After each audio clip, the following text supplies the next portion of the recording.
assim: Senhor, mas eu não estou chegando até a caverna, por que que eu estou parando no deserto? E o Senhor palestrou meu coração: descansa, minha filha, porque é eu que falo.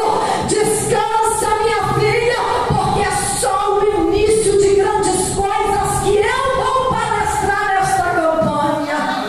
E eu quero dizer para você que veio: não quebre este elo. Faça esta campanha. Faça esta campanha, porque grandes coisas fará o Senhor neste lugar. Grandes vitórias serão contadas aqui neste púlpito, porque a presença do Senhor é real nesta casa. Aleluia, louvado seja o nome do Senhor Jesus. É importante que nós possamos entender qual era a situação de Israel quando Deus levanta Elias no reino do norte. Nós precisamos entender como aquele povo estava vivendo no reino de Israel. Era um tempo em que o reino de Deus tinha sido dividido em dois reinos: reino do norte e reino do sul, por causa da desobediência. Porque a desobediência, pastores, elas causam divisão. A desobediência causa separação. Foi assim que aconteceu no Éden, quando o homem e a mulher pecam no paraíso, né, pastor? O homem e a mulher é separado de Deus. Sabe por que é separado? Porque o pecado faz separação entre nós e Deus. Porque Deus é santo, Deus é santo, Deus é santo, e a sua santidade abomina o pecado. Então diz a palavra do Senhor que por causa do pecado de Salomão, Deus agora divide o reino em dois. E diz a palavra que agora Jeroboão começa a reinar no reino de Israel. E ele ali é o pai da idolatria, porque ele implanta no povo de Deus uma sementezinha de idolatria. E eu quero dizer para você que basta uma semente para contaminar todo o povo. Basta uma cunhazinha de pecado para contaminar todo o povo. Glória a Deus. Então diz a palavra do Senhor que agora o reino é dividido em dois. E esse rei, Jeroboão, implanta o pecado no reino do norte, que é o reino de Israel. E diz a palavra agora que esse reino vai sendo sucedido por vários reis. E é um rei pior do que o outro. É um rei mais idólatra do que o outro. Então chega-se no rei Onri. O rei Onri é o pai do rei Acabe. Quem aqui conhece o rei Acabe e a rainha Jezabel? Levanta a mão e dá um glória aqui para Deus. Aleluia. O rei Onri, a Bíblia diz que ele foi tão ruim, que ele foi pior do que todos os reis que antecederam a ele. Abaixa um pouquinho, tá? E ele morre. Quem sucede ele é o seu filho Acabe. E diz a palavra do Senhor que o seu filho, ele consegue ser pior do que o seu pai, porque ele faz o que é pior do que o seu pai. Ele consegue ser pior do que Onri, que era pior do que todos os reis. Então a gente vê uma sequência de reis que não adoravam a Deus, contaminando toda uma nação. Nós líderes carregamos um fardo que é de ser exemplo para os demais, mas nós não somos super-heróis. Nós não somos super-homens e mulheres maravilhas. Nós também somos fracos e totalmente dependentes da graça e do amor de Deus. Mas diz a Bíblia que agora Acabe consegue ser pior do que homem. Só que ele não se contenta em ser pior e em plantar idolatria. Diz a Bíblia que agora ele procura se casar com uma mulher fenícia do reino de Sidom. E diz a palavra do Senhor que essa mulher se chama Jezabel. Ele procura manter matrimônio com essa mulher que era sacerdotisa de Baal, sacerdotisa de Azera. Mas, irmão, quem é Baal? Diz a Bíblia que Etibaal era pai de Jezabel, e o seu nome significa filho de Baal. E Etibaal, pai de Jezabel, ele era sacerdote de Baal. Baal é uma divindade pagã em que os sidônios adoravam, em que os sidônios idolatravam. E você sabe como é que se presta culto a Baal? O culto a Baal era oferecido crianças vivas para serem sacrificadas a Baal. Essas crianças eram queimadas vivas para que Baal pudesse se alegrar, para que Baal pudesse mandar chuva, para que Baal pudesse trazer prosperidade para o reino. E eu me pergunto até onde vai a ganância do coração do homem? Entregar os seus filhos para serem queimados vivos em troca de prosperidade. Mas ainda hoje não é diferente. E diz a Bíblia que agora Acabe casa com Jezabel.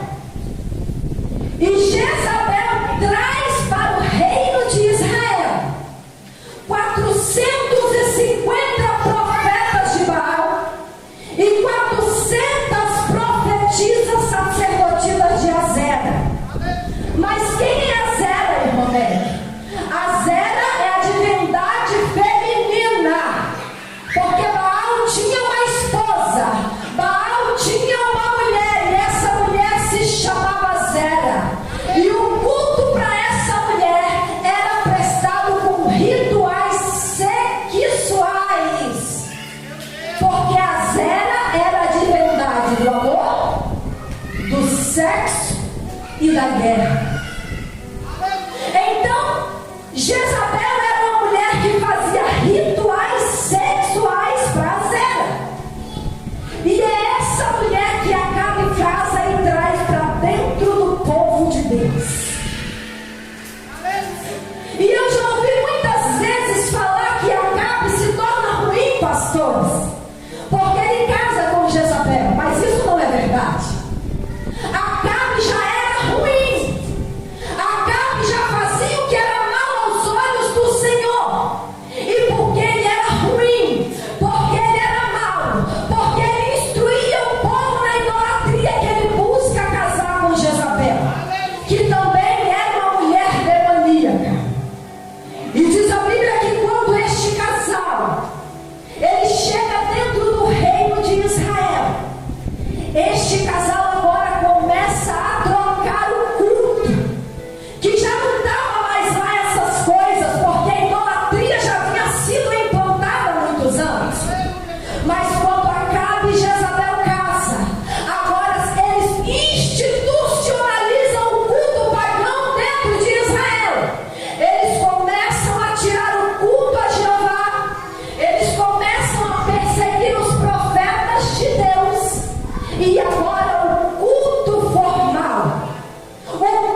forma gloriosa.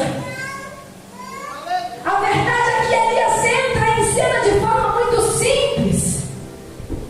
Ele não entra na cena como entrou Isaías, tendo uma visão da glória do trono de Deus e vendo os serafins. Não. A Bíblia diz assim, ó: então Elias o desvida dos moradores de Gileade.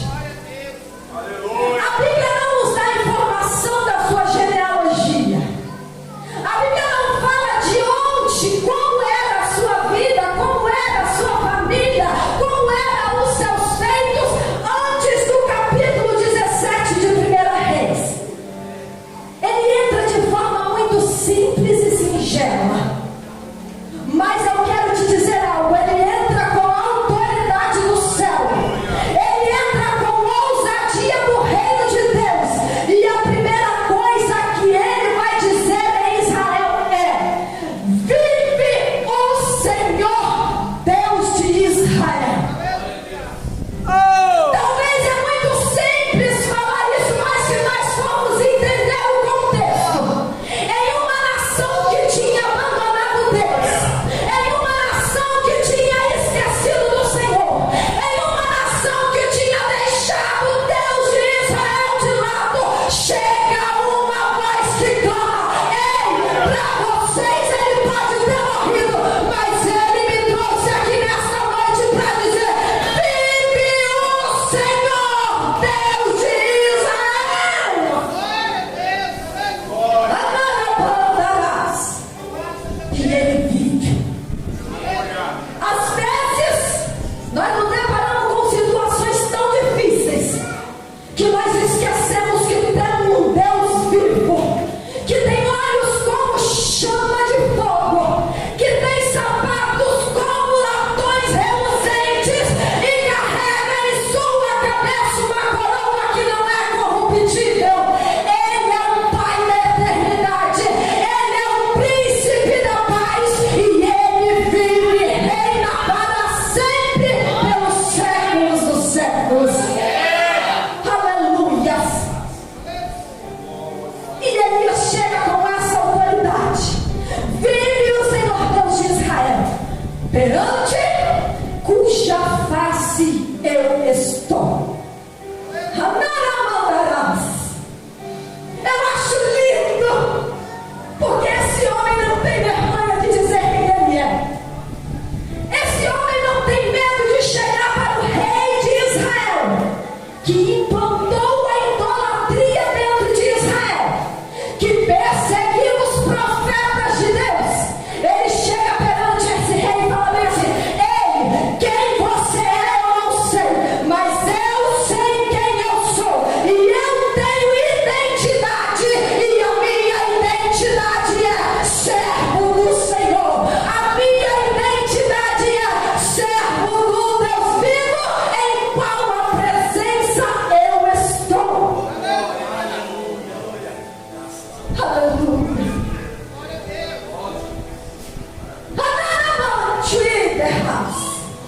O Senhor está dizendo para nós: é tempo de expressarmos quem nós somos. É tempo de colocarmos os nossos pés nos lugares e falar: ei, a minha identidade é de servo. Anacho. É tempo de entrarmos dentro das nossas reuniões familiares e tomarmos identidade de servo. É tempo de chegarmos em ambiente e falar: me dê licença para fazer uma breve oração, porque a minha identidade é de servo. E o Senhor está falando: saia da roda dos escarnecedores, porque a sua identidade é de servo. Aleluias. E então ele continua: perante cuja face eu estou, que nesses anos nem orvalho, nem chuva cairá sobre Israel, senão segundo a minha palavra.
vida. E Baal era responsável para enviar chuva. E chuva molhava a terra. E quando a terra era molhada, a semente crescia dando vida frutífera. Então aquele povo sacrificava a criança, aquele povo se cortava diante de Baal, para que Baal pudesse abrir as comportas do céu e mandar chuva para o povo. Então Elias chega neste texto e contexto e diz assim: ei, vocês acreditam que é Baal que manda chuva? Vocês acreditam que ele tem o poder de molhar a terra? Então, segundo a minha palavra, não haverá chuva e nem orvalho. Porque Elias queria que o povo entendesse que, sendo ele um homem comedor de arroz e feijão, poderia desafiar Baal e poderia vencer Baal. Quem dirá o Deus cuja presença ele está? Elias está dizendo assim para o povo: ei, segundo a minha palavra, não cai chuva. E se não cair, tomem cuidado, porque eu sou fraco, mas tem um que é maior, tem um que é melhor, tem um que eu não sou digno de desatar a sandália dos seus pés. E este sim, este tem todo o poder em suas mãos. Aleluia! Glória! Oh, mandará, xirandara. Aleluia! Louvado seja o teu nome. Aleluia! E diz a palavra do Senhor que depois que ele ia falar essas coisas, o próprio Deus fala com Elias. E diz a Bíblia que veio a palavra do Senhor a Elias, dizendo assim: Elias, vai para o ribeiro de Querite, porque eu já tenho ordenado naquele lugar corpos para te alimentar. Ali tem água, ali tem comida, vai para lá, Elias. E diz a palavra do Senhor que Elias, mais do que depressa, homem temente a Deus, corre para o ribeiro de Querite. E ali no ribeiro de Querite, Elias fica escondido, porque a partir de agora não chove mais, a partir de agora não cai mais uma gota do céu, porque Elias, com a autoridade do céu, abriu a boca para profetizar para aquele povo. Precisamos profetizar. Precisamos abrir a nossa boca dentro do nosso lar. Precisamos começar a profetizar coisas boas. Aleluias. E diz a Bíblia que Elias chega ali naquele lugar, e os corpos todos os dias, de manhã levava pão e carne, de tarde levava pão e carne. E a palavra original hebraico para Querite é cortar. Cortar. Cortar para ficar do tamanho certo. Este é o significado de Querite. E eu fico imaginando que coisa linda, que coisa gloriosa, porque Elias inicia seu ministério profetizando com autoridade, mas após ele profetizar, Deus fala para ele: agora corre para o Querite. E o Querite é um lugar de isolamento. Querite é um lugar de anonimato. O Querite era uma caverna, o Querite era uma gruta.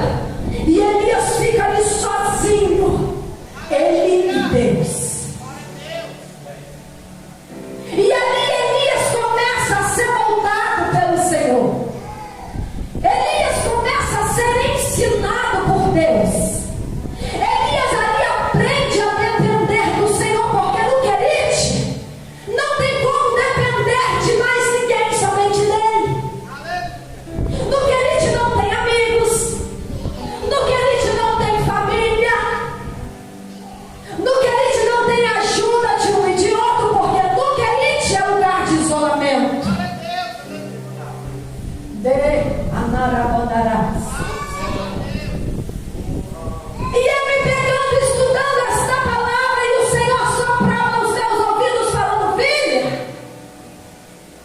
o Querite é o lugar mais difícil do ministério.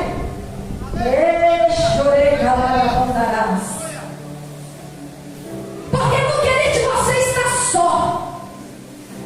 No Querite você aprende a depender da marra de Deus. Por que, irmã Mary? Porque se você desobedecer a Deus no Querite e querer retornar para trás, Jezabel está te esperando para te matar. Não volte para trás. Não queira voltar para Israel. O Senhor está falando: é tempo de permanecer no Querite. É tempo de ficar escondido. É tempo de ficar no anonimato. É tempo de depender somente e exclusivamente de Deus. Porque Querite é o lugar aonde você é moldado pelo Senhor. O Querite é o meio. Por que o Querite é o meio, irmão Mary? Porque o início é lá em Israel, quando a gente abre a boca cheia de autoridade para profetizar. No início é tudo uma maravilha. No início o fervor espiritual está saindo pelas orelhas. No início nós estamos cheios de gás, a gente enfrenta uma nação inteira. No início a gente não teme Acabe, a gente não teme Jezabel, a gente não teme os profetas de Baal, a gente não teme os profetas de Azera, a gente não teme quem fala mal de nós, a gente não teme quem nos critica, a gente está sozinho, mas a gente está transbordando. Mas depois do início, chega o Querite. Chega o tempo de Deus nos cortar para nos colocar no tamanho certo. Para quê, irmão Mary? Para a gente viver o extraordinário de Deus. Porque não tem Carmelo sem Querite. Não tem manifestação sobrenatural e milagre da parte do Senhor se nós não entendemos que o Querite é o meio do caminho. Abacuque disse assim: ó, aviva o Senhor, aviva, ó Deus, a tua obra no meio dos anos. Aviva, ó Senhor, a tua obra no meio, porque o meio é um lugar difícil. O meio é um lugar doloroso. Mas o Senhor me trouxe aqui nesta noite para falar para você que o início já se foi. Nós estamos vivendo o Querite para quê, irmã Meg? Para poder viver o extraordinário de Deus. Elias aguardou 3 anos e 6 meses. Assim disse Jesus. Elias aguardou 3 anos e meio no Querite espiritual. Ele foi para o Querite. Depois Deus manda ele para Sarepta. E ele fica 3 anos e meio escondido, como fugitivo. Porque ele estava sendo procurado por Jezabel e Acabe nos 4 cantos da terra. Mas Deus o escondeu. Deus o guardou. Você sabe o que é o Querite? O esconderijo do Altíssimo. E a Bíblia diz assim, ó: aquele que habita no esconderijo do Altíssimo, a sombra do Onipotente descansará. E eu direi do meu Senhor: Ele é o meu Deus, Ele é o meu refúgio, e Ele é a minha fortaleza, e nele confiarei, porque Ele me livrará do laço do passarinheiro e da peste perniciosa. 1000 cairão ao meu lado e 10.000 à minha direita, mas eu não serei atingido, porque Ele tem me guardado. Ai,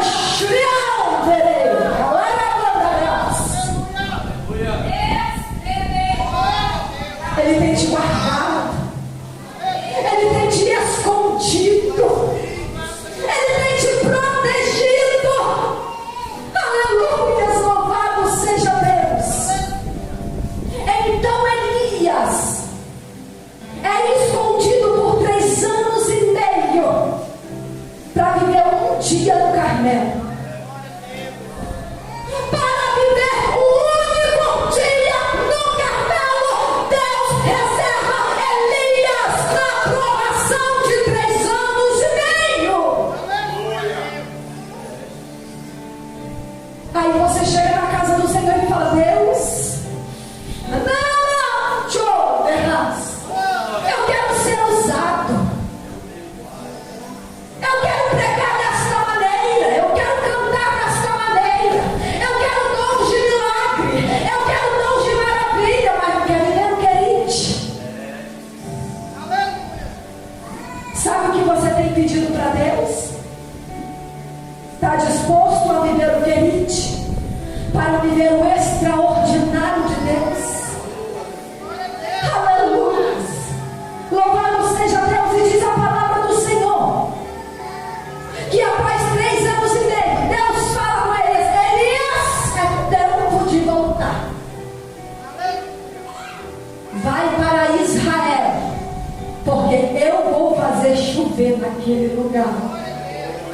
Naravam, chui, derras. O povo tinha voltado as costas para o Senhor e agora Deus manda um juízo para Israel: não vai chover. Todas as vezes que nós virarmos as costas para Deus, Deus emitirá um juízo para quem, mamãe? Para nos resgatar. Porque se Deus não fizer isso, a gente perece e se perde no caminho. E quando Elias chega ali naquele lugar, diz a palavra do Senhor que ele vai ter com Acabe, e ele manda reunir os profetas no Monte Carmelo. O Monte Carmelo era o monte de Deus, o Monte Horebe. Aleluia! Onde a sarça pegou fogo, aonde Moisés teve um encontro glorioso com Deus, ali é o Carmelo. É por causa do Carmelo que Elias sofre 3 anos e meio sendo lapidado por Deus. Todas as vezes que Deus tiver algo, todas as vezes que Deus quiser desenvolver um ministério, todas as vezes que Deus tiver algo para entregar nas tuas mãos sobrenatural, será necessário você passar pelo corte de Deus. Aleluia! Mas vai com fé, vai dando glória, vai marchando, vai confiando, vai depositando as suas forças no Senhor, porque o tempo do Carmelo chegará na tua vida como chegou na vida de Elias. Elias não é diferente de mim, de você. Deus não precisa levantar mais Elias na terra, porque ele já levantou um. Deus levanta você e eu, porque o mesmo Deus que operou na vida de Elias, ele opera na minha e na tua vida.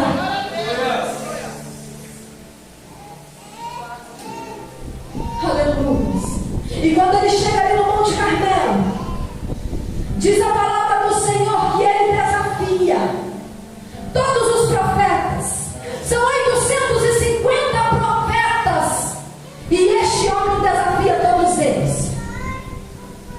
E Deus responde a Elias com fogo do céu. Aleluia! Deus não está com seus ouvidos fechados e com as suas mãos fechadas para que ele não possa ouvir o teu clamor e a tua petição. Mas você precisa entender que há um tempo determinado para todas as coisas. E Deus só vai te fazer subir o Carmelo quando você estiver preparado para viver o extraordinário de Deus. E então diz a palavra que Deus responde com fogo. O povo adora a Deus e reconhece que só o Senhor é Deus, só o Senhor vive, só o Senhor tem poder nos céus para abençoar. Mas diz a palavra do Senhor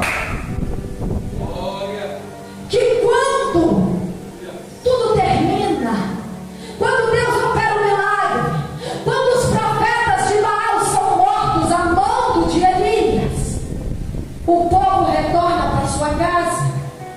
E Acabe vai imediatamente contar a Jezabel tudo o que aconteceu no Monte Carmelo.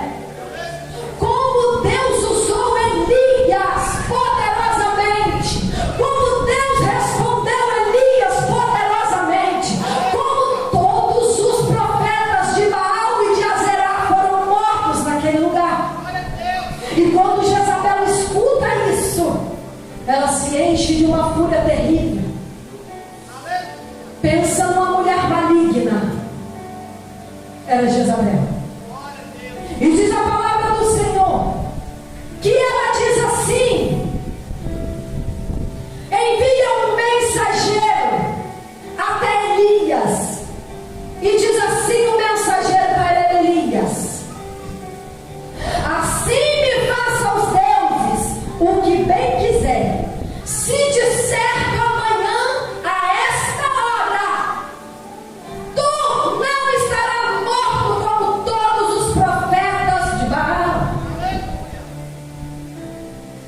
E diz a Bíblia que este homem é tomado por uma tristeza, é tomado por uma agonia tão grande, é tomado por um desespero tão grande, que agora ele começa a vagar no deserto. E agora a gente se pergunta: cadê o Elias do Carmelo? Cadê o Elias do início, cheio de autoridade? Cadê o Elias que agora estava no monte pedindo chuva, pedindo fogo, Deus abrindo as comportas do céu, Deus mandando fogo do céu, e ele cheio da autoridade profetizando? Por quê? Por que Elias desafiou toda uma nação, mas agora diante de uma ameaça de uma única mulher, Elias entra em pânico e foge? A Bíblia diz assim, e o que vendo ele, depois de ter sido ameaçado por Jezabel, se levantou para escapar e fugir.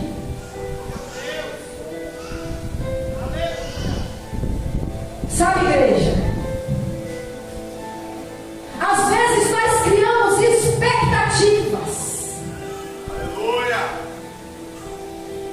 Às vezes a gente sonha algo, cria expectativa, e quando o que a gente sonhou não acontece, a gente se pega numa terrível frustração. Porque é bem provável que Elias acreditou, é bem provável.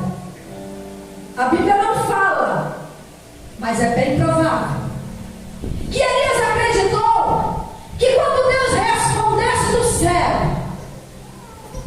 o povo se converteria, Acabe e Jezabel cairiam em si, de que só há um Deus digno de louvor e adoração, de que só há um Deus que deve ser adorado e exaltado. E então ele terminaria com sucesso a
começa a caminhar no deserto.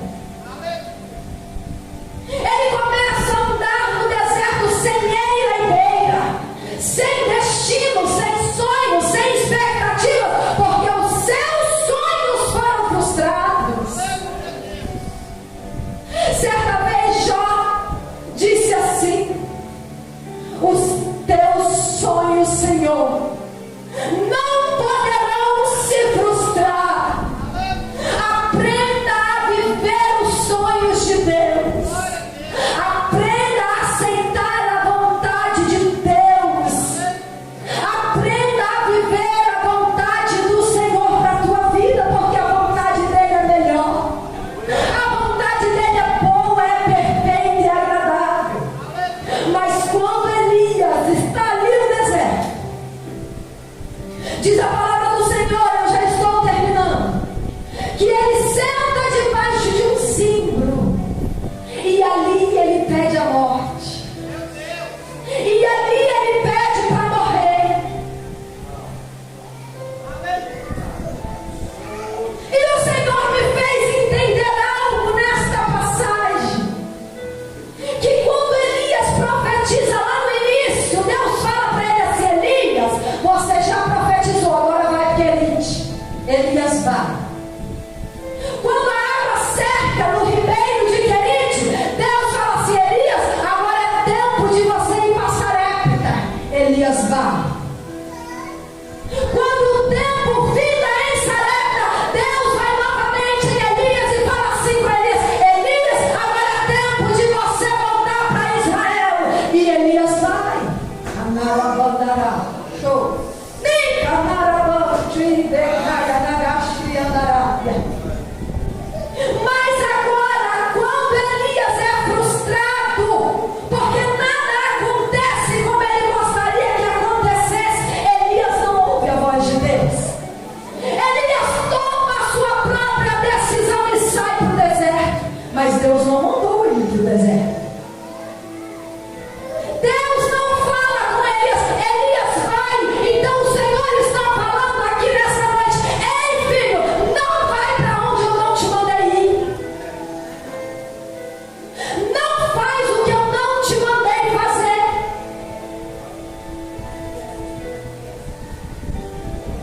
Talvez você chegou aqui nessa noite falando: eu estou cansado. Eu estou cansado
mas ele volta a dormir porque ele estava numa profunda depressão.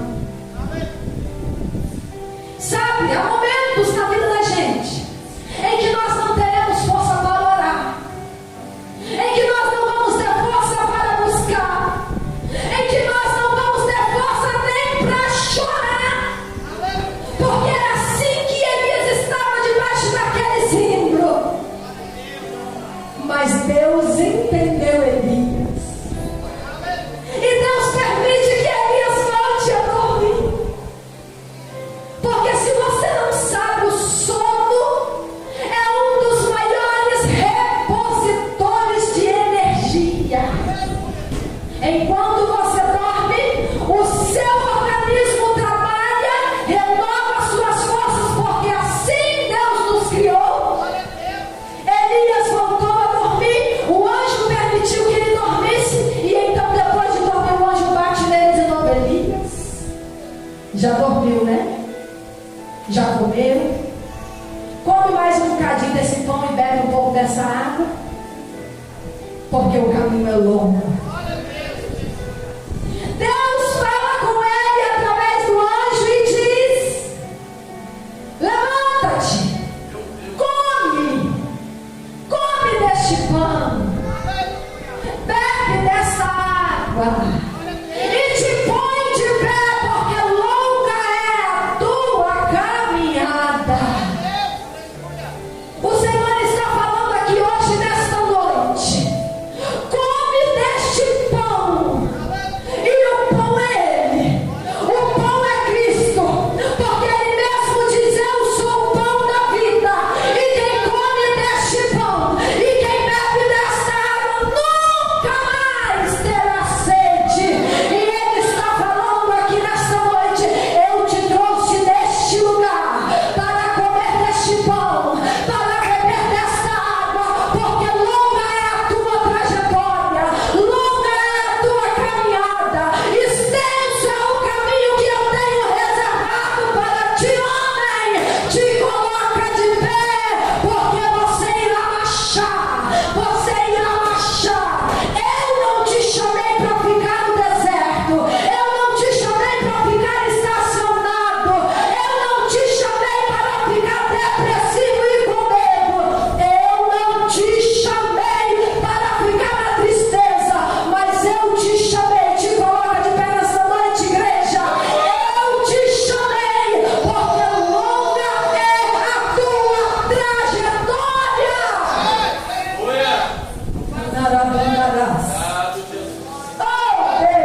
que aconteceu com Elias.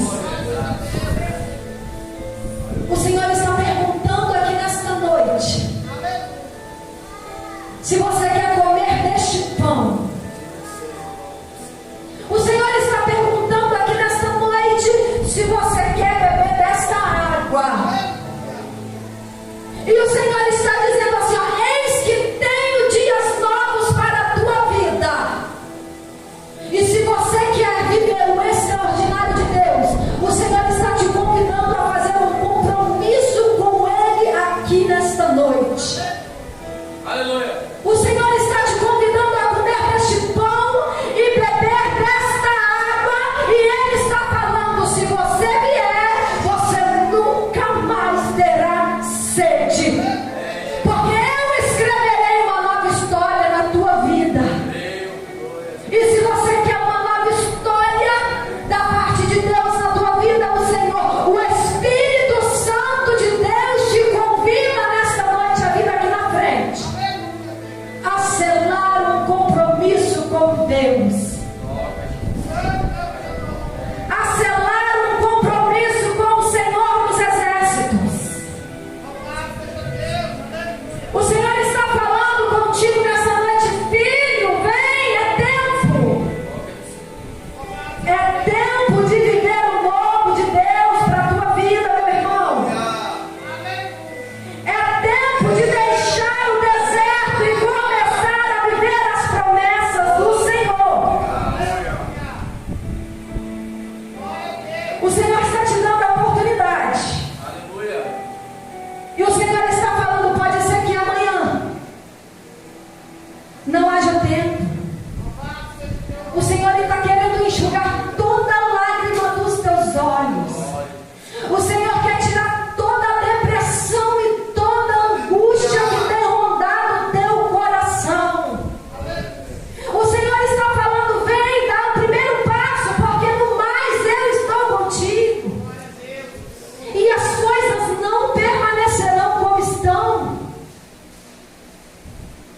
Ah, Espírito Santo, tu és o Deus que trabalha.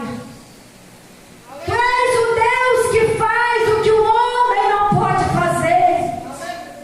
E o Senhor está te convidando para uma nova história. Chega de sofrer. Chega de chorar. Chega de se iludir com as